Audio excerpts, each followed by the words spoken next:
Hello, guys, and welcome to 21metrics podcast.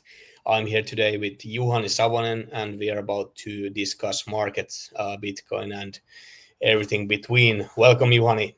And thanks to being here again. Good to have you here. But first, don't forget to check our partner, Sidechief.ai. I will add the link to our show notes. But Juhani, Bitcoin is right now at 109K, close to 110. How do you see the market playing out? Are we going higher, or how do you see it going forward? I think it's kind of like stabilizing, but the sentiment has fallen a lot, like that we will discuss later as well. But I think it's the only reason that is we have slide up from tech side, like tech stocks and cryptocurrencies, just because the liquidity has been increasing a bit, but also that side is slowing down. So and now the fundamentals are still like weakening in the on-chain level. So I guess it's like close to the end of cycle. That's kind of like my general feeling. Yes, I was watching Willy Woo's podcast a while ago, and he also mentioned that Bitcoin is late cycle. So would you agree with Willy Woo that we are late Yeah, I cycle? think so. Like by the end of this year or sooner, we should have like correction to close the fundamentals. Like normally we see less account activity and let's say lower prices are ahead. Like that's pretty typical for a stock market as well, right? Like if we have had some large owners of Nvidia and Amazon also selling their shares, so that's also kind of like indication that probably also crypto market is kind of like hitting its peak, and perhaps in a couple of months we hit lower levels if we start to trade closer to fundamentals. Yeah. So you agree with Willy Woo? So yeah, I also Yeah, in think general, yes. Because I yeah. think like most of the like more like the leading indicators show that the crypto market is kind of like slowing down, or like the activity is getting weaker. Which, Yeah. but it doesn't mean that it will correct next week large move, but we probably within a year we should be a lower level if we start to trade closer to fundamentals, and it's just a matter of time when the liquidity reaches its peak and starts to move down a bit, because it's like typical for higher inflation periods, because we have seen like for instance yesterday that copper traded like almost 10% up, and that's also like indication probably that there's more like headwind from inflation side as well. Mm, yeah. I agree. But yeah, I wanted to discuss this chart. It's about Bitcoin and active addresses. And as we can see, like the amount of active addresses of Bitcoin has been decreasing since 22. So actually, I think this indicates that there's like less on-chain action going on, and most of the new investors have been using ETFs, right? ETFs and MSTR, but this this used to be like a leading indicator to Bitcoin spot price till I think like early 21. So in like 16, 17, this was the leading indicator to watch. But it's Yeah, actually, and that's kind of probably also why my estimates indicate from the on-chain side that we have seen decrease in also across the other also indicators in on-chain field. I think so, because the most of them are like driven by actually how many accounts there are. Like that's really influences how much mining activity there is in terms of, let's say, miner income. That's probably also the reason why I've seen that some of the miners are already like leaving Bitcoin mining actually, like in the last couple of weeks as well. Like PT and probably many of them will follow that suit. I think so, because it's not really like profitable business for small players, and there's also a kind of like indication also that there's less interest toward Bitcoin, let's say, as a blockchain. That's probably also like what one could see as a bearish indication of what follows in, let's say, next 12 months. yeah. But like active addresses are the same level as in 2016. So really like the on-chain activity is not growing, but I think it's even partially explained that by ETFs and the popularity of MSTR. But let's move forward. Next slide shows like old coins moving. So actually we have recently been seeing old coins like old OG coins being sold and institutions buying. So this is like also a current trend that we are seeing, like 10-year-old coins from 2015 or like 13 being moved. Of course, these OGs are hugely in profit, and they're now like reducing exposure, and at the same time we have all these new institutions buying. So this is an interesting direction. But actually, now we can move to quant models, and we can check Juhani's models. Let me share the screen here, and maybe you, Juhani, want to explain what is going on. So this your own chain. Yeah. Yeah, actually, so it's kind of like based on not just like number of accounts, but also the mining activity, how many blocks are generated, let's say, in daily basis. Yeah. And also like just the miner revenue as well, because that's also kind of like possible to get from the on-chain activity. So it's kind of like sums together all those possible indications from the on-chain activity itself, like how much user activity there is, but also how much mining is there and how much latency there is in processing the transactions as well. And like how many transactions are, let's say, go through the blockchain itself. And that's kind of like how it puts together it. And here it's just basically in annualized level year to year estimate. So it basically shows that the activity peaked somewhere in probably April last year. And since then it has been decreasing. And that's probably one of the main reasons why we have seen a lot of blockchain stocks related to mining go down. Because, for instance, if you look Bitfarm or BTPT or ClearSpark, most of them have lost significant part of their value since in January, I think. So like 40-50% down, but some of them have started a little bit trade up, like I mentioned, when they gave up of mining Bitcoin. And that's kind of like indication where the blockchain is generally going. So it's going lower, and normally it's like really highly correlated with the Bitcoin price. Like if you would have longer history of it, of course. And that's kind of like what you mentioned as well before. But normally it's like leading indicator as well. So it's tend to lead the market by 6 or 9 months roughly. So it's kind of like indication for that probably fundamentally we should expect lower prices next year. Yeah, I think this model is very interesting, and you said many good points there. So as I said, like it peaked in maybe in March, according to the chart, and now we are way down here, and you'd say it's a leading indicator. So this was also support Willy Woo's argument that we are in late cycle. Yeah, So actually. So it kind of like shows that the on-chain activity is slowing down, and also like the price action. If you look the price action currently, it's kind of sluggish, right? Because after November last year, we are kind of like flat. So there's not really like huge increase of activity. Like if we look 23, it was like this time we would be still like systematically trading up a bit. But there's of course the seasonality on the August. But if like August wouldn't show any upside, then people would probably panic, I think so. Because if the market would stop going up like normally, like in seasonalities, if people would start to see that we are in negative deviation from the average seasonality of last 3 years, like the bull market, then people would probably like infer that we are in bear market, and that people would actually start to trade it closer to fundamentals. So it's pretty like late cycle trade, I think so at the moment. Yeah, it really looks so. Can you repeat that like which factors are included here? I think like because this is an on-chain model, I think like active addresses, but what else? Also, yeah, like active addresses, but also like if there's new addresses, like what's the aggregate number of addresses compared to previous year, for instance. Right. But yeah, but also has like transactions, how many transactions we had this week compared to same week 52 weeks ago. So basically we know if the transaction numbers are increasing and how much revenue was generated by miners as well. That's also year to year. So everything is kind of like normalized to year level. So this basically shows that on average, all the typical parts like mining, generation of blocks, account activity are going systematically down, and gives us like general indication that the activity of the blockchain is decreasing, and that's kind of like normally late cycle indication that market has to correct at some point.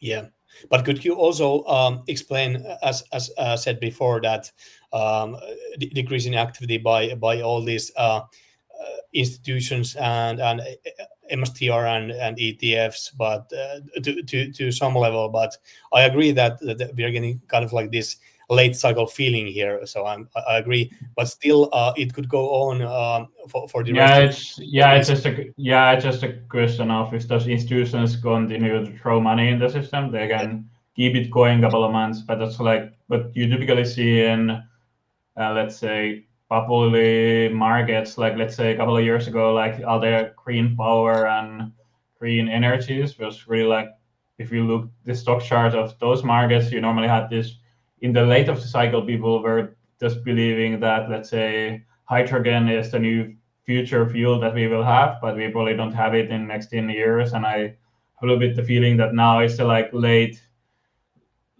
push to make all the companies to do like these treasury stocks, right? Because it really like feels like typical bubble with like 2008 with this flexible interest rate stuff. Like let's say you had like zero assets, but then you get loans anyways, and this kind of like feels in that sense a little bit similar, that you want to generate a lot of these kind of companies. There's probably they're not 20 or 30 of those, like across the globe. You can find the stocks that have Bitcoin in the, let's say, balance sheets, and they have performed really well, and that's a little bit feels like some mortgage companies in 2009 or 8. Yeah, that has a little bit that kind of vibes, I think so, because it really feels that this is kind of like the only selling point that some companies have, and that's driving up their valuations, that they say that they have Bitcoin in portfolio and they follow some really profitable, let's say, treasury strategy running their treasuries. But that also gives us more like indication that these stocks actually can be the worst performance once Bitcoin starts to price down, because I see that's massive downside risk. Yeah, I can because also because if this is really a late cycle and all these treasury companies are forced to sell their Bitcoin because not all of them have stable, strong balance sheets, that would also put additional pressure to the crypto markets. Yes.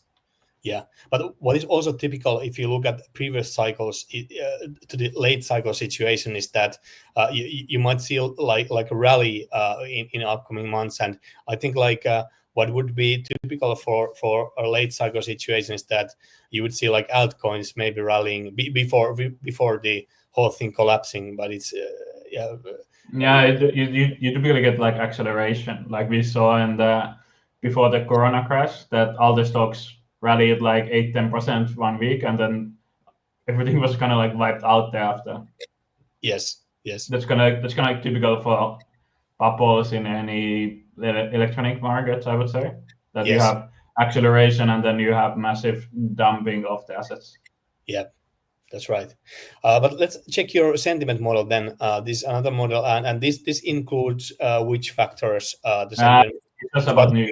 So I basically collect news from different crypto sites, and then I generate year-to-year index, how the markets writes about things. Like if we have a lot of journalists writing that market is bullish, then it's the sentiment increasing. So basically we are still in positive side, but normally it's kind of like increases a lot during bull markets. And I would say I would just follow like the general direction of the indicator, not just not the level much, because it's just basically where the correlation or the market behavior comes from. But basically we see here that normally the indicator tends to lead market by 2-3 weeks. Like if you look March, for instance, March, April, the indicator started to rally before the bottom of the market, right? So that's the main idea of building news-driven trading signals, because then you're like faster than market and probably can prepare what's ahead. Like currently we basically see that sentiment has started to decrease since beginning of June, and it's kind of like also indication that probably we are soon hitting some sort of at least regional peak in the prices, and that supports lower prices in short term. Yeah. And kind of like the current indication, because in last 3-4 weeks we have seen that sentiment has been decreasing, and all those more extremely speculative crypto stocks like Soul Strategies, or there's like Neptune and Digital Asset Management. Like those typical asset managers have performed quite poorly compared to Bitcoin itself. And there's kind of like indication also that the crypto market is getting more bearish in that sense. But also this should also reflect into Nasdaq, for instance, because I also think that the valuations look pretty stretched in technology base. Are you also including like X tweet feed here? X I don't have because X costs money. Like you have to have subscription. API. You have to pay if you use it for this kind of purposes. Then it's gonna like would be really costly. Like that's why I normally use like more like websites that retail or crypto investors would read, and just gonna aggregates the general market view based on that, and just. But of course, if you would have access to Bloomberg or Reuters, then you get different feeds. But I think that normally in crypto space, and also like in generally any markets that I have covered so far, like I just feel that if you build your proprietary news flow yourself, then it's just better than what your market normally offers. Yeah. Because then you can just clean it better. Like in this case, there's pretty strong, let's say, correlation and let's say statistical relationship with price and the news flow, like we have seen so far this and previous year as well. Yes. And but the sentiment model is like more neutral than the on-chain model. So your on-chain model, on-chain model is kind of like more based on like what the on-chain happens. On-chain leads to lead more than news, I would say, because news has to happen before news declines, right? Yeah, this is more like a lagging indicator, maybe, or like not like lagging, a little bit leading, but not so much leading as on-chain. I would say like on-chain leads like 9-12 months perhaps. Yeah. And the news leads by 1.5 weeks or 2 weeks. A little bit depends what kind of action happens in NVIDIA and that kind of semiconductor stocks. But currently it shows basically that the market would have peaked so far. So if it would be like, if this relation like direction continues, it looks a bit like, let's say, November 24, like when basically MSTR stock peaked, for instance, for that regional area. So it might be that we see lower Bitcoin and crypto prices in following weeks if the news continue deteriorate. Yeah. Because that's kind of like indication that next 2 weeks might be challenging. Because if the news getting weaker, then it also means that probably the market will follow. Like if you, for instance, in this chart, we basically see that the indicator, for instance, had like short-term peak somewhere in January 25, and then it just systematically went down before market followed. Yeah, for instance, and then basically in March, between March and April, we had like the bottom, and then the indicator rallied before anything happened in the market actually. Because the market, you basically see that 2-3 week lead is kind of like pretty typical. And because now we are clearly trending downwards, that also gives me to indicate that probably we have some little bit volatility at least, but also probably lower prices ahead in a couple of weeks. I think so. Because also like if it could be like you just need like some sort of trigger for lower prices. It might be that Donald Trump just says that there's no new trading deals, and then the whole stock market trades down 10% or 5% or something like that. Yes. Because we now have rallied pretty strongly in crypto space as well. Most of the crypto company stocks traded like 100% up from the April levels, and that's normally when you probably should think twice before you throw more money in the system, I think so. Yeah. Because it clearly shows that the sentiment is declining as well. So it's kind of like tricky for a stock market as well. Because we have seen that volatility indices like VIX are pretty low levels, like somewhere 16, 15. It's normally average like 20, 25, something there between. Yeah. So it really looks like a market that could easily correct a bit at least. Yeah, agreed. So you have very valuable models, and you can check them on 21metrics.com. So I like these models a lot, on-chain and sentiment models. But let's go back to our context. Yeah. So I agree that as I said, like your on-chain model looks negative, but still, I have been thinking about like Bitcoin's seasonality, because we are now in Q3, and Q4 has historically been a very positive quarter. So like my thesis might be that okay, as Willy Woo said, we are in late cycle, but still we could see this continuing in Q4, and then maybe seeing a shift there. Do Yeah, you it's possible? it's kind of like the question if the normal seasonality realizes itself, or if we start to deviate from the seasonality, then it's normally like indication that market will correct quite hard, right? That's like what we typically see in energy markets as well. Like let's say the demand for natural gas is way higher than it used to be for this time of the year, then prices would rally strongly. And in this case, for crypto, if and stocks as well, like if we don't see positive market development from August onwards, then that's normally indication that something is wrong and some people might panic, I think so. Yeah. At least the large asset managers, right? Because they just follow the typical seasonality charts, and if they start to feel that this year doesn't feel right, they might be selling off as well. Yeah. But still, like Bitcoin could easily go to maybe 150K before correcting. Yeah, 150, 160 is possible if the liquidity continues up, but that also has a little bit slowed down in the recent weeks, like last week at least. Yeah. Yeah, it's just like question if the on-chain activity just continues to fall like so systematically like it has been doing in last 12 months. Just like for me, it's just a question of just matter of time when we have pricing closer to fundamentals, I think.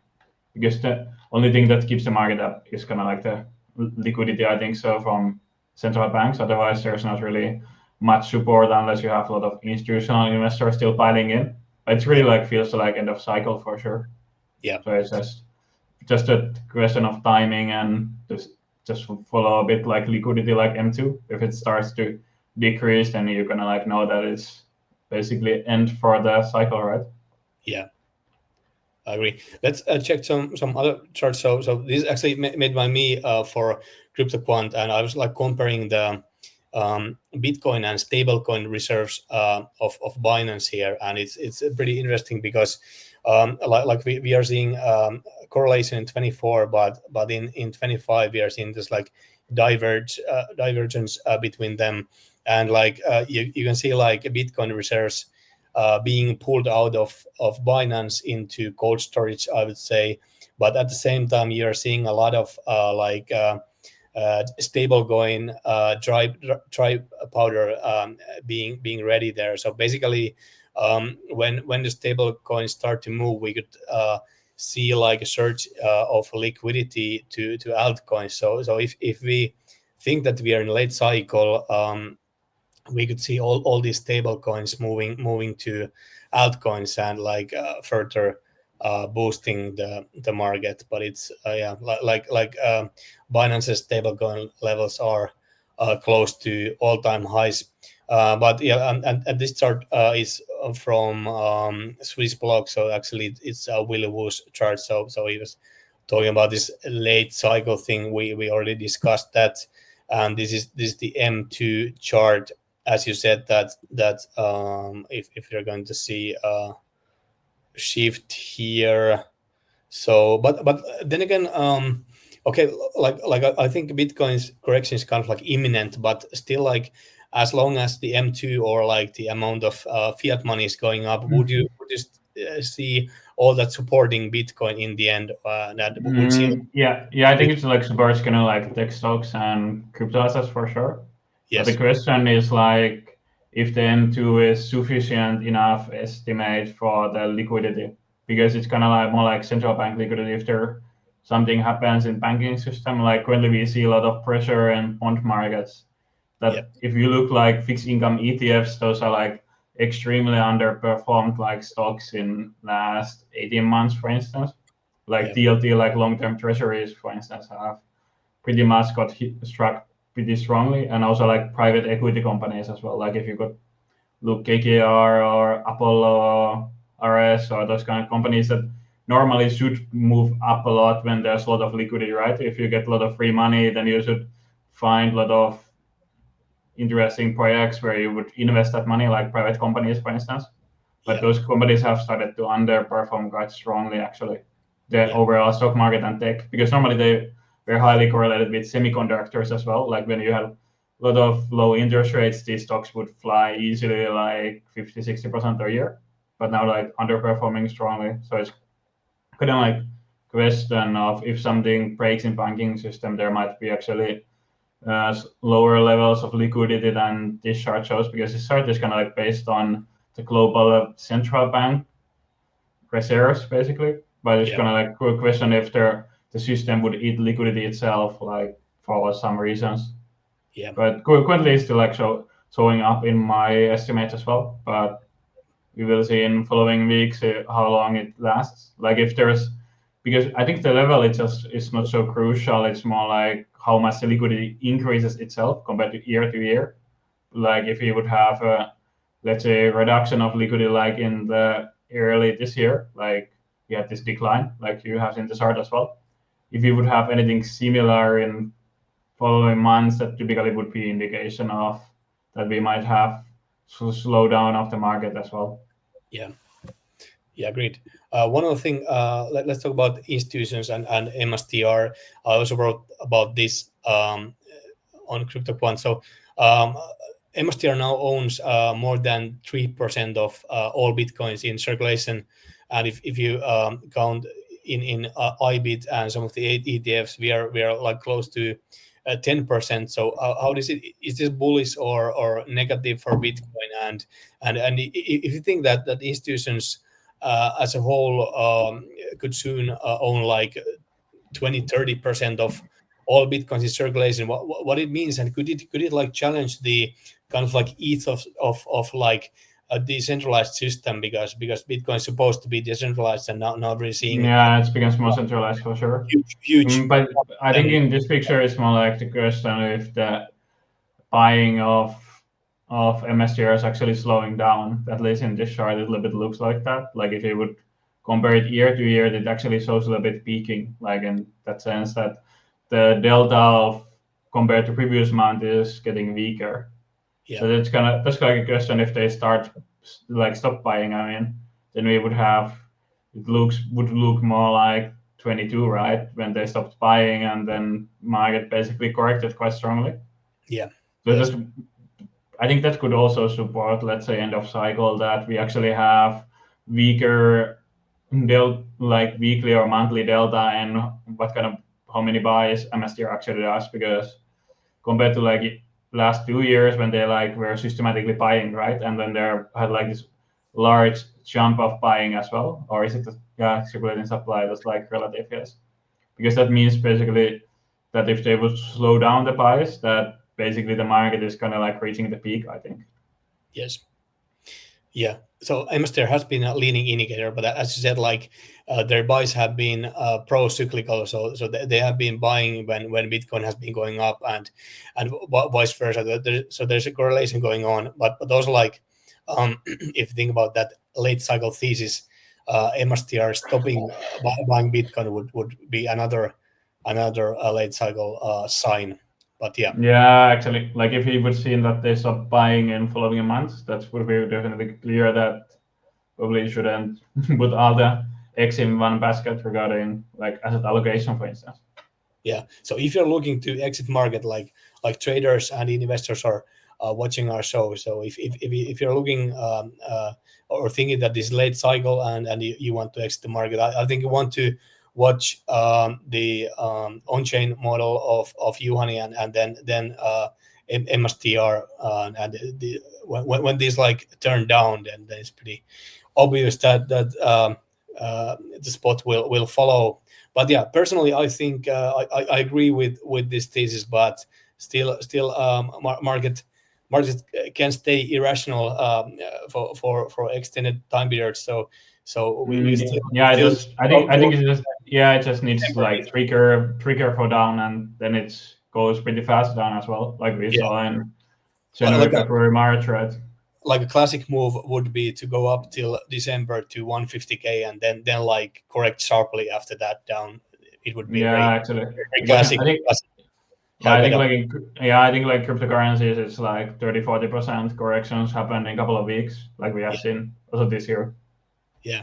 But also like let's say Bitcoin would go to maybe like 60k or something like that to correct next spring. I think in a way it might be a good thing, because right now like if you think about like Bitcoin, it's 110k, and my US friend Tim was actually asking. He has been around for over 10 years, and he was asking that who's buying at 110k. That's a good question, because we think Yeah, we have seen like Bitcoin going up from like 400 euros, 400 USD, and it's like these prices are crazy. And right now, like if you think about the market cap parity with gold would be like around 10x from here, and that's quite a lot. So, but if you go down a bit like to 50k, then also like the it would increase the upside potential again. So as yeah, this actually, that's kind of more like, let's say, probably handing out the exposure to Bitcoin. I think so. Like the corrections are gonna like normal part of the thing. Also, like if you think about like how many stocks are just relying on higher Bitcoin price, that's also like worrying in that sense. Like yeah, for let's say equity investors itself. yes, So that would also like clean up a bit the equity space as well. I think so, and that yes, would be like not so bad thing to, yeah. let's say, a little bit eliminate unnecessary bets that probably are not so rational. I think so. Yeah, and they're like if you look at Dune, there are like almost 40 million different tokens. So I think like a little bit of creative destruction would be good in a way Yeah, to not so bad. I think so, because it seems to be create. that a lot of, let's say, tokens themselves are also not so profitable projects. So it wouldn't be surprising if we end up 20 or 30% less tokens in next couple of years. Yes, like the token supply is infinite basically. So Yeah, exactly. yeah, yeah. But excellent points. We have now talked for over 30 minutes, so I think we can wrap this up and let's talk more next time. I think we Yeah, me are do so. Yeah. have exciting times ahead towards Q4. And so, yeah, till next time, thank you again, Juhani. Yeah, thanks a lot, and see you later then. Yeah. Yes, see you later. Thank you.